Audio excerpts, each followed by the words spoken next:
दोस्तों, बहुत समय पहले की बात है। किसी नगरी में एक युवक रहा करता था। वह युवक बहुत ही शर्मीला था। वह इतना शर्मीला था कि जब भी उसके सामने कोई नया व्यक्ति आ खड़ा होता तो वह उससे बात तक नहीं करता था।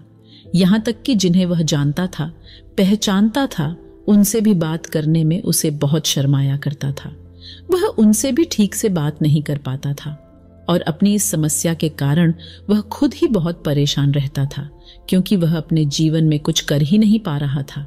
धीरे धीरे समय बीतता गया और समय बीतने के साथ साथ उस युवक की शर्माने की आदत भी बढ़ती चली गई, जिसके कारण वह अत्यधिक निराश रहने लगा, परेशान रहने लगा, चिंतित रहने लगा। उसे यह समझ नहीं आ रहा था कि वह अपनी इस समस्या से किस तरह से छुटकारा पाए। उसके घर वाले भी अब उसकी इस समस्या को लेकर बहुत चिंतित रहने लगे थे। वे सोचते थे इसका क्या होगा, ये अपने जीवन में कुछ कर पाएगा भी या नहीं। जब भी वह कहीं पर काम के लिए जाता तो लोग उसके इस सीधेपन का फायदा उठाते, उसे परेशान करते। वह कुछ ज्यादा कह नहीं पाता था, जिसके कारण उसे कोई कुछ भी कह देता और वहां से चला जाता है। इन्हीं सब कारणों की वजह से उसका मन कहीं भी किसी भी काम में नहीं लगता। वह हर काम को कुछ ही दिनों में छोड़ दिया करता। उसके मन में बहुत कुछ चल रहा था। उसके मन में विचारों के तूफान उठ रहे थे। वह सबसे बहुत कुछ कहना चाहता था, लेकिन अपनी इस आदत के कारण वह किसी से कुछ नहीं कह पा रहा था। वह अंदर ही अंदर घुटता जा रहा था। सारे विचार, सारी बातें उसके मन में ही दबी पड़ी थीं, लेकिन कभी भी वह किसी से भी अपने मन की बात नहीं बताता था। लेकिन इसी आदत की वजह से जब वह बड़ा हो गया, युवा हो गया, तो इसी आदत के कारण उसे अपना जीवन जीने में भी अत्यधिक परेशानियां उठानी पड़ रही थीं और वह युवक भी अपनी इस गलती के कारण बहुत परेशान रहता। अपनी इस एक आदत से छुटकारा पाना चाहता था। वह चाहता था कि वह लोगों से अपने मन की बात खुलकर कह पाए। जो कुछ करना चाहता है, जो कुछ कहना चाहता है, वह सबसे वह खुलकर कह सके, कर सके। लेकिन जब भी कोई दूसरा उसके सामने आता तो उसकी जुबान मानो खुलती ही नहीं। यहां तक कि वह अपने माता पिता के सामने भी ठीक से बात नहीं कर पाता था। केवल उसके कुछ मित्र थे जिनसे वह अपने मन की बात कर पाता था। जब भी वह किसी बात का जवाब देता तो लोग उसकी हंसी उड़ाते थे, उसका मजाक बनाते। लोग कहते हैं कि आज तो तेरे मुंह में भी जबान आ गई है। यह समस्या दिन ब दिन बढ़ती चली जा रही थी और इस समस्या के कारण अब उसके पिता भी अत्यधिक चिंतित रहने लगे थे। वह चाहते थे कि उनका बेटा भी दूसरों के सामने अपने मन की बात रख सके, लेकिन एक दिन जब अपने उस बेटे को दूसरों के सामने शर्मिंदा होता हुआ देख रहे थे, तभी उन्हें बहुत क्रोध आया और वह अपने बेटे को खरी खोटी सुनाने लगे। उन्होंने उसे इतना डांट दिया कि वह युवा लड़का अत्यधिक क्रोधित हो गया और वहां से बिना कुछ कहे वहां से चला गया। शाम हो चुकी थी और अब तक उनका बेटा घर नहीं लौटा था। माता और पिता दोनों बड़े ही चिंतित थे। वे अपने बेटे को वापस घर पर देखना चाहते थे, लेकिन युवा लड़का तो भागते भागते पहाड़ की चोटी पर जा पहुंचा था। वह वहां से नीचे की ओर झांक रहा था और ईश्वर से कह रहा था, हे भगवान, आपने मुझे ऐसा क्यों बनाया? लोग मेरा मजाक उड़ाते हैं, लोग मेरी हंसी उड़ाते हैं। जब मैं इस दुनिया में अपने मन की बात रख ही नहीं सकता, मैं किसी से कुछ कह ही नहीं सकता, तो फिर मैं इस जीवन को जीकर क्या करूंगा? जब भी मैं किसी से कुछ कहने की कोशिश करता हूं तो लोग मेरा मजाक बनाते हैं, मेरी हंसी उड़ाते हैं, यहां तक कि वह मुझसे कुछ भी कहकर चले जाते हैं और मैं उनका जवाब नहीं दे पाता। ऐसा जीवन जीकर मुझे क्या मिलेगा? इसलिए मैं तेरे पास आ रहा हूं। इतना कहकर जैसे ही वह युवक कूदने की तैयारी कर रहा था कि तभी पीछे से आवाज सुनाई पड़ी, बेटा, जान देना तो बहुत आसान है, लेकिन इस जान को तुम वापस नहीं पा सकोगे। जैसे ही यह आवाज उसके कानों में पड़ी, वह पीछे मुड़कर देखने लगा। उसने जैसे ही पीछे मुड़कर देखा, उसने पाया कि एक बौद्ध भिक्षु उसके पीछे खड़े हैं। उन्हें देखकर वह डर सा गया और अपने कदम पीछे खींच ली और चुपचाप वहां पर खड़ा हो गया। अपनी आदत के कारण वह उनसे कुछ कह नहीं पा रहा था। तभी वो भिक्षु उस युवक से कहते हैं, बेटा, क्या बात है? आखिर तुम यहाँ पर क्या कर रहे हो और तुम अपने इस जीवन को क्यों समाप्त करना चाहते हो? यह अनमोल जीवन बहुत कम लोगों को नसीब होता है और तुम्हें यह जीवन व्यर्थ लगता है। इस पर वह युवक कहता है, नहीं नहीं, कुछ नहीं, मैं तो बस यहाँ पर खड़ा होकर देख रहा था। तभी बौद्ध भिक्षु उस युवक से कहते हैं, बेटा, मैं जानता हूं कि तुम यहां पर क्या करने आए थे। तुम मुझसे कुछ नहीं छुपा सकते, लेकिन मैं चाहता हूं कि तुम अपनी समस्या मुझसे खुद बताओ, तभी मैं उसका समाधान तुम्हें बता पाऊंगा। यदि तुम चाहते हो कि कोई तुम्हारी मदद करे तो उसके लिए पहले तुम्हें ही आगे बढ़ना होगा। यदि तुम चाहते हो कि मैं तुम्हारी समस्या का समाधान करूं तो तुम्हें मुझे अपनी समस्या बतानी होगी, वरना मैं कुछ नहीं कर सकूंगा। उन बौद्ध भिक्षु की यह बात सुनकर वह युवक कहता है, नहीं नहीं, मैं ठीक हूं, मैं सच कह रहा हूं। उस युवक की यह बात सुनकर बौद्ध भिक्षु उस युवक से कहते हैं, ठीक है बेटा, यदि तुम नहीं चाहते कि मैं तुम्हारी मदद करूं तो कोई बात नहीं, मैं तुम्हारी बात पर विश्वास कर लेता हूं, लेकिन तुम्हें भी मेरी एक बात पर विश्वास करना चाहिए कि मैं तुम्हारी मदद के लिए ही यहां पर आया हूं। तुम चाहो तो तुम अपनी समस्या मुझे बता सकते हो और मैं तुम्हारी इस समस्या का समाधान भी अवश्य करूंगा। इसका जवाब देते हुए युवक उन बौद्ध भिक्षु से कहता है, नहीं नहीं, मैं ठीक हूं, आप जाइए। इस पर वह बौद्ध भिक्षु उस युवक से कहते हैं, ठीक है बेटा, यदि तुम चाहते हो कि मैं यहां से चला जाऊं तो मैं यहां से चला जाता हूं, लेकिन मेरी एक बात याद रखना, मेरे जाने के बाद मैं तुम्हारी कोई मदद नहीं कर पाऊंगा और हो सकता है कि तुम्हारी मदद के लिए कोई और आगे भी ना आए। इतना कहकर बौद्ध भिक्षु पीछे की ओर मुड़े और अपने मार्ग में आगे बढ़ने लगे। वह युवक वहीं पर खड़ा होकर यह सब देख रहा था। जैसे ही वह कुछ दूर पहुंचे तभी उस युवक ने जोर से आवाज लगाई, गुरुदेव, मेरी समस्या बहुत बड़ी है, क्या आप उसका समाधान कर सकेंगे? क्या आप मुझे उसका समाधान दे सकेंगे? यह सुनकर बौद्ध भिक्षु वहीं पर खड़े हो गए और पीछे मुड़कर उन्होंने उस युवक की बात का जवाब देते हुए कहा, बेटा, इस दुनिया में कोई भी ऐसी समस्या नहीं है जिसका कोई समाधान ना हो। यदि तुम मुझे अपनी समस्या बताओगे तो मैं उसका समाधान अवश्य करूंगा। तभी वह युवक उन बौद्ध भिक्षु से अपनी समस्या बताते हुए कहता है, गुरुवर, मेरी एक बहुत बड़ी समस्या है कि मैं शर्मीला हूं, जिसके कारण मैं किसी से कोई बात नहीं कर पाता। यहां तक कि मैं अपने मन की बात भी किसी को नहीं बता पाता। जब भी मैं किसी से बात करने की कोशिश करता हूं तो लोग मेरा मजाक उड़ाते हैं, मेरी हंसी उड़ाते हैं। जब भी मुझे कोई खरी खोटी सुनाता है, उल्टी सीधी बातें करता है तो मैं उनका जवाब नहीं दे पाता। मैं लोगों की तरह चालाक बनना चाहता हूं, लोगों की तरह बातों का जवाब देना चाहता हूं, अपने मन की बात करना चाहता हूं। मैं इस दुनिया के साथ कदम से कदम मिलाकर आगे बढ़ना चाहता हूं। क्या इसका कोई समाधान? उन बौद्ध भिक्षु ने उस युवक की सारी बातें ध्यानपूर्वक सुनी और फिर जवाब देते हुए कहते हैं, बेटा, जरूरत से ज्यादा शर्मीला होना, इसका अर्थ यह है कि तुम्हारे अंदर कोई डर है जिसे तुम पहचान नहीं पा रहे हो, जिसका कारण उसका समाधान करने में भी असमर्थ है। शर्म करना अलग बात है और डरना अलग।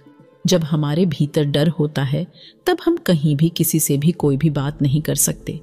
हमें चारों तरफ केवल डर ही नजर आता है और हम हर जगह से डरते ही रहते हैं, लेकिन इसे शर्माना नहीं कहते। शर्म तो बस एक हद तक तुम्हें चुप रख सकता है। फिर वह बौद्ध भिक्षु उस युवक से कहते हैं, बेटा, तुम सबसे अधिक किससे शर्माते हो? युवक इसका जवाब देते हुए कहता है, गुरुवर, मुझे अपने पिता से बात करने में बहुत शर्मा आती है, मैं उनके सामने कुछ बोल ही नहीं पाता।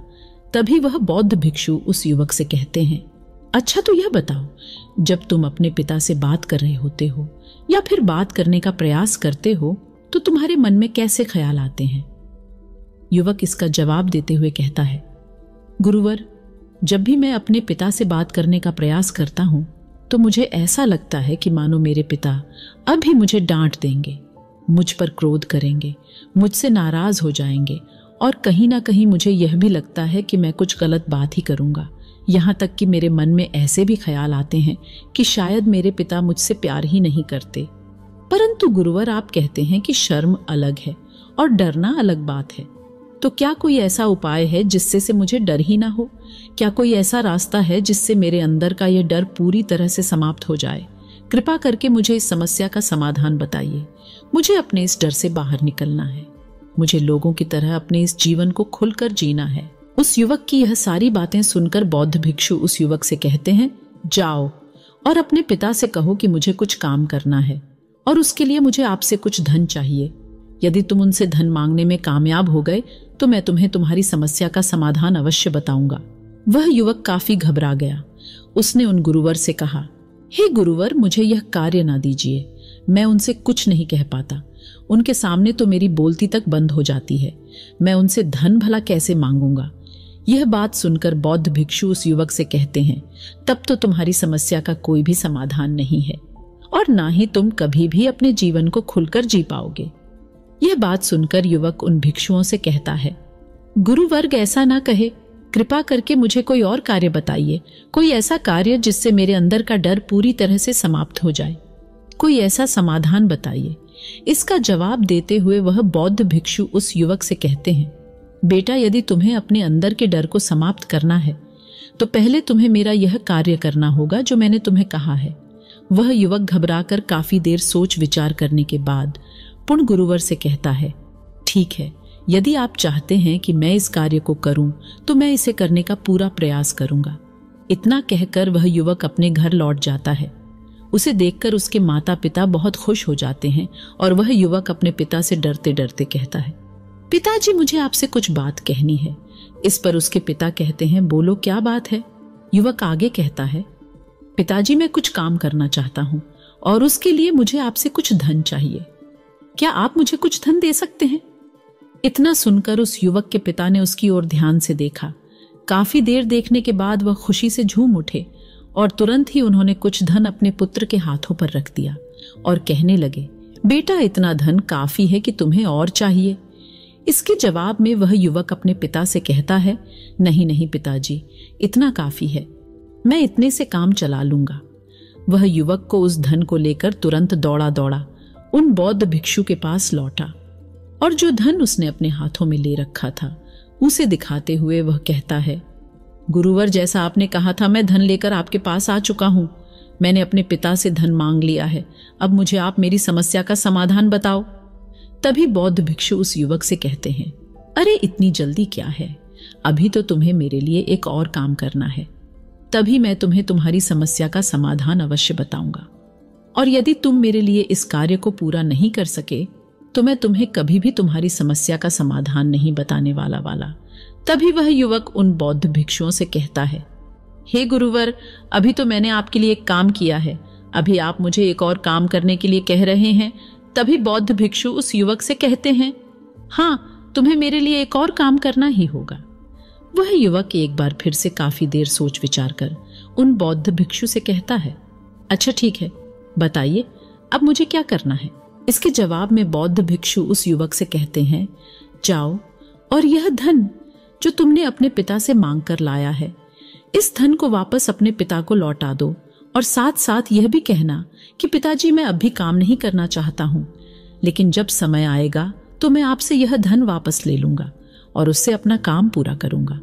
यह बात सुनकर युवक एक बार फिर से ऊपर से नीचे तक पूरी तरह से कांप गया और कहने लगा, गुरुवर, आप मुझे कोई और काम सौंप दीजिए, मैं उसे जरूर करूंगा, लेकिन अब यदि मैं धन लेकर उनके पास वापस आ गया तो वह क्या सोचेंगे मेरे बारे में, मैं तो शर्मिंदा हो जाऊंगा उनके सामने। इसलिए गुरुवर, कृपया करके मुझे कोई और काम दे। तभी बौद्ध भिक्षु उस युवक से कहते हैं, बेटा, जो काम मैंने तुम्हें सौंपा है तुम्हें उसी कार्य को पूरा करना होगा, अन्यथा तुम्हारी समस्या का समाधान मैं तुम्हें नहीं बताने वाला। काफी देर सोच विचार करने के बाद वह उन बौद्ध भिक्षु से कहता है, ठीक है गुरुवर, मैं वापस जाता हूं और यह धन लौटा कर मैं अभी आता। वह तुरंत दौड़ा दौड़ा अपने पिता के पास वापस लौटा और उसने अपने पिता से कहा, पिताजी, मैं यह धन अभी नहीं लेना चाहता, अभी यह धन आप मुझसे वापस ले लीजिए, जब मुझे कोई काम पड़ेगा तो मैं आपसे यह धन वापस ले लूंगा। उसके पिता ने उस युवक की तरफ घूर घूर कर काफी देर तक देखा और फिर मुस्कुराते हुए कहने लगे, बेटा, मैं समझता हूं कि किसी भी काम को शुरू करने से पहले हमें उसके बारे में जानकारी इकट्ठा करनी चाहिए, उसके बारे में समझना जरूरी है, कब क्या कैसे और कब तक करना है, इसके बारे में भी हमें जानकारी लेनी जरूरी है। कोई भी काम ऐसे ही नहीं शुरू किया जा सकता, उसमें हम नहीं होंगे या फिर नहीं, इसका भी अनुमान हमें लगाना पड़ता है। और जब हम इन सभी के बारे में सही जानकारी प्राप्त कर लेते हैं तभी हमें धन लगाना चाहिए। मुझे बहुत खुशी है कि तुमने यह सही निर्णय लिया है।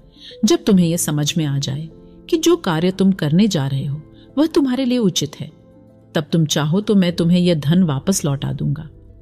युवक अपने पिता से ये सारी बातें सुनकर मन ही मन बहुत प्रसन्न था। उसने यह तो उम्मीद तक नहीं की थी कि उसके पिता हंसकर उसे इस तरह से सारी बातें समझाएंगे। वह मन ही मन यह सोच ही रहा था कि तभी उसके पिताजी उसके और करीब आए और अपनी उस युवा बेटे को गले से लगा लिया। जैसे ही उसके पिता ने उस युवक को गले से लगाया, उसको बहुत अच्छा महसूस हुआ। उसका आत्मविश्वास, उसका हौसला और बढ़ता गया। उसके बाद युवक वापस पुण्य गुरुवर के पास लौटा और कहने लगा, गुरुवर, जैसा आपने कहा था मैंने बिल्कुल वैसा ही किया है। मैंने धन अपने पिता को वापस कर दिया है। अब तो कृपया करके मुझे मेरी समस्या का समाधान बता दीजिए। तभी बौद्ध भिक्षु उस युवक की तरफ देखकर मुस्कुराते हैं और इस युवक से कहते हैं, बेटा, इतनी जल्दी क्या है? अभी तो तुम्हें मेरे लिए एक और काम करना ही पड़ेगा। वह युवक कहता है, महाराज, आप आखिर मुझसे बार बार इस तरह से काम क्यों करवा रहे हैं? क्या आपके पास मेरी समस्या का कोई समाधान नहीं है? कहीं आप मुझे बेवकूफ तो नहीं बना रहे? जिस तरह से लोग मुझे बेवकूफ बनाते हैं, क्या आप भी मेरे साथ वही तो नहीं कर रहे? आपने कहा जाओ अपने पिता से पैसे मांग कर लाओ। मैंने पैसे मांग कर लाए। आपने फिर कहा जाओ ये पैसे अपने पिता को लौटा कर आओ। मैंने आपके कहे अनुसार बिल्कुल वैसा ही किया और अब आप कह रहे हैं कि मैं आपके लिए एक और काम करूं। नहीं, ये मुझसे नहीं होगा। तभी बौद्ध भिक्षु उस युवक की तरफ देखकर मुस्कुराते हैं और कहते हैं, बेटा, बस यह आखिरी काम है और यह बहुत सरल भी है। तुम जैसे ही इस कार्य को पूरा करोगे, मैं तुम्हें वचन देता हूं कि मैं तुम्हारी समस्या का समाधान तुम्हें अवश्य बताऊंगा। इस पर वह युवक फिर से एक बार सोच विचार करता है और उन बौद्ध भिक्षु से कहता है, ठीक है, लेकिन ये आखिरी काम जो मैं आपके लिए करूंगा, बताइए मुझे क्या करना है? तभी बौद्ध भिक्षु एक मूर्ति निकालकर उस युवक के हाथ में थमा देते हैं। वह मूर्ति देखने में बहुत ही साधारण सी थी, लेकिन वह बौद्ध भिक्षु उस युवक से कहते हैं, बेटा, तुम्हें इसे बाजार में ले जाना है, इसे बेचना है और इसके बदले में तुम्हें 100 सोने के सिक्के लेकर आने हैं। जब तुम यह करने में सफल हो जाओगे, तभी मैं तुम्हें तुम्हारी समस्या का समाधान तुम्हें बता पाऊंगा। वह युवक उस मूर्ति को अपने हाथ में लेकर बड़े ही गौर से देखता है और उन बौद्ध भिक्षुओं से कहता है, हे गुरुवर, यह तो बड़ी ही साधारण सी मूर्ति लग रही है, मानो मिट्टी की बनाई गई। इसके लिए भला 100 सोने के सिक्के मुझे कौन देगा? कहीं आपका माथा फिर तो नहीं गया है? इसके 1 या 2 सोने के सिक्के मिल जाए, वही बहुत है, लेकिन इसके लिए 100 सोने के सिक्के कोई नहीं देगा। तभी बौद्ध भिक्षु उस युवक से कहते हैं, बेटा, मैंने जो तुम्हें काम सौंपा है, यदि तुम उसे पूरा करोगे तभी तुम्हें तुम्हारी समस्या का समाधान मिल पाएगा। अन्यथा तुम चाहो तो अपने घर लौट सकते हो, फिर से वही अपने पुराने जीवन में, जहां लोग तुम्हारा मजाक बनाते हैं, लोग तुम्हें डराते हैं, सताते में तुम्हें यहां अपने डर को निकालने में तुम्हारी मदद कर रहा हूं। तुम मेरे यहाँ काम करके अपने डर को धीरे धीरे भगा पाओगे। मेरे इस काम को पूरा कर दो, तुम्हें सब समझ आ जाएगा। वह युवक उन बौद्ध भिक्षुओं की बात सुनकर मन ही मन यह विचार करता है कि मुझे तो मेरी समस्या का समाधान किसी भी हालत में चाहिए, जिस कारण वह उस मूर्ति को उठाकर बाजार की ओर चल पड़ता है। बाजार पहुंचकर वह एक जगह चुपचाप उस मूर्ति को लेकर खड़ा हो जाता है और इंतजार करने लगता है कि कोई आएगा और उसे उस मूर्ति के बारे में पूछेगा, और तब वह उस मूर्ति के लिए 100 सोने के सिक्के की मांग करेगा। देखते ही देखते काफी समय बीत गया, लेकिन अभी तक उसके पास कोई भी व्यक्ति नहीं आया था। उसने आसपास देखा तो लोग चिल्ला चिल्लाकर अपने सामानों को बेच रहे थे, जोर जोर से आवाज लगा रहे थे। उसने भी सोचा, यदि मुझे अपनी इस मूर्ति को बेचना है तो मुझे भी जोर जोर से आवाज लगानी होगी। उस युवक ने चिल्लाना शुरू किया, लेकिन वह इतनी जोर से नहीं चिल्ला रहा था। उसकी आवाज उसे खुद तक सुनाई नहीं पड़ रही थी, तो भला उसकी आवाज को दूसरे कैसे सुनते, जिस कारण उसे कोई भी व्यक्ति खरीदने के लिए तैयार नहीं था। धीरे धीरे शाम का समय हो चुका था और उस व्यक्ति को यह डर था कि कहीं वह बौद्ध भिक्षु वहां से कहीं चला ना जाए, अन्यथा उसे उसकी समस्या का समाधान कौन देगा। यह सोचकर उसने जोर जोर से आवाज लगानी शुरू की कि 100 सोने के सिक्के में यह मूर्ति ले लो। उसकी आवाज सुनकर लोग उसके पास आने लगे और उससे यह सवाल करने लगे, इस मूर्ति में ऐसा क्या है जो तुम इसके लिए 100 सोने के सिक्कों की मांग रहे हो? इसके अंदर ऐसा कुछ तो खास होगा ही। युवक काफी देर सोच विचार कर उस युवक से कहता है, नहीं नहीं, मुझे कुछ नहीं पता, मैं तो बस यह मूर्ति यहां पर बेचने आया हूं। तभी उसमें से एक युवक उस युवक से कहता है, अगर ऐसी बात है तो इस मूर्ति को कोई नहीं खरीदने वाला। आखिर इस मूर्ति में ऐसा क्या खास है जिसके लिए तुम सोने के सिक्के की मांग कर रहे हो? यह तो तुम्हें बताना ही पड़ेगा। धीरे धीरे कई लोग उसके पास आए और सभी ने बस एक ही सवाल किया, आखिर इस मूर्ति में ऐसा क्या खास है, ऐसी क्या बात है जिसके लिए तुम सोने के सिक्के की मांग कर रहे। उस युवक ने उससे बातचीत की, उन्हें समझाने की कोशिश की, कई प्रयत्न किए, लेकिन कोई भी उस मूर्ति को सोने के सिक्के देकर खरीदने के लिए तैयार नहीं था। वह निराश हो गया, उसे कुछ समझ नहीं आ रहा था कि वह क्या करे। तभी बाजार में उसने देखा कि कुछ लोग अपने सामानों की खासियत बता रहे हैं, उसे बेचने के लिए उसकी खास खास बातों के बारे में लोगों को समझा रहे हैं। यह देखकर उसने भी सोचा कि मुझे भी इस मूर्ति की कुछ खासियत लोगों को बतानी है। उसने फिर एक बार जोर जोर से आवाज लगानी शुरू की, समस्या का समाधान निकालने वाली मेरी गुरु की इकलौती मूर्ति, जो इस दुनिया में केवल एक ही है, जिसके पास भी यह मूर्ति होगी उसके घर में कोई समस्या नहीं होगी। यह मूर्ति उस समस्या का समाधान तुम्हें अवश्य बताएगी। यह सुनकर लोग उसके पास पहुंचने लगे और उसे यह सवाल करने लगे, क्या सच में यह मूर्ति जिसके पास होगी उसके पास कोई समस्या नहीं होगी? क्या सच में यह सभी समस्याओं का समाधान करती है? उसका जवाब देते हुए युवक कहता है, हाँ, सभी समस्याओं का समाधान कर देती है, यदि आप इस मूर्ति को ले जाते हैं। आपके घर में कोई भी समस्या होगी तो उसका समाधान यह आपको अवश्य बताएगी। चाहे कोई भी समस्या हो, कैसी भी समस्या हो, कैसी भी परिस्थिति हो, आपको इसका समाधान अवश्य मिलेगा। इतना सुनने के बाद अब वही एक मूर्ति सबको चाहिए थी। उस मूर्ति के दाम लगाने लगे। कोई उसे 200 सोने के सिक्के तो कोई 400, कोई 6-7 तो कोई 1000 सोने के सिक्के देने के लिए तैयार था। उस मूर्ति की कीमत लगातार बढ़ती जा रही थी, जैसे जैसे लोगों को पता चलता जा रहा था कि यह मूर्ति लोगों की समस्या का समाधान करती है। लोग उसे किसी भी कीमत पर खरीदने के लिए तैयार हो गए। अब वह युवक भी आत्मविश्वास के साथ और जोर से चिल्ला रहा था, लोगों को उस मूर्ति के बारे में समझा रहा था, बता रहा था। अब उसके मन में कोई डर नहीं था। वह लोगों को उस मूर्ति के बारे में पूरे आत्मविश्वास के साथ बिना घबराए उस मूर्ति की खासियत बताने में लगा हुआ था, जिसके कारण लोग उस पर भरोसा कर रहे थे और वह भरोसा लोगों की नजरों में नजर भी आ रहा था। जैसे जैसे अंधेरा होता गया, लेकिन लोगों की भीड़ कम होने का नाम ही नहीं ले रही थी। लोग उस मूर्ति को खरीदना चाहते थे। उस युवक ने जोर से आवाज लगाई कि मुझे क्षमा करें, यह मेरे गुरु की मूर्ति है और मैं इसे बेचना नहीं चाहता। इतना कहकर वह युवक उस मूर्ति को लेकर वापस खाली हाथ लौट आया और उन गुरुवर के पास पहुंचा और उन गुरुवार से कहने लगा, हे गुरुदेव, आपका बहुत बहुत धन्यवाद। इस मूर्ति ने मेरी समस्या का समाधान कर दिया। मुझे समझ में आ गया कि मेरी क्या समस्या थी।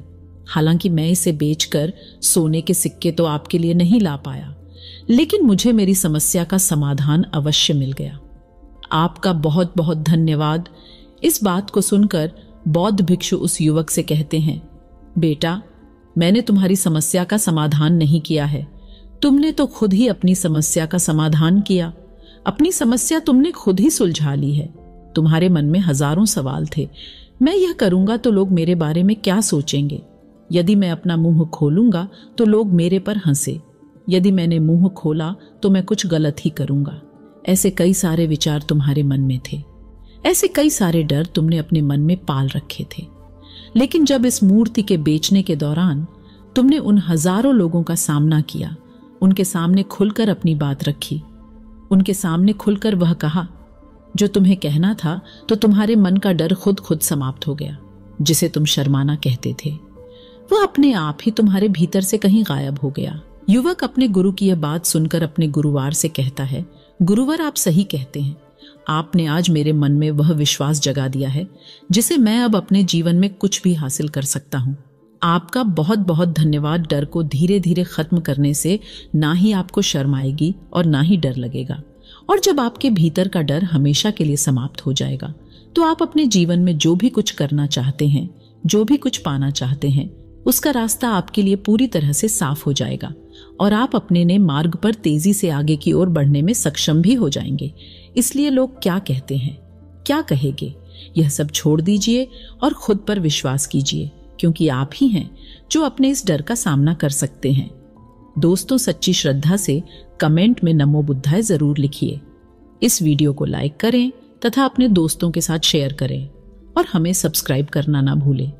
और हाँ, इस वीडियो से कोई भी सवाल है तो आप कमेंट में पूछ सकते हैं।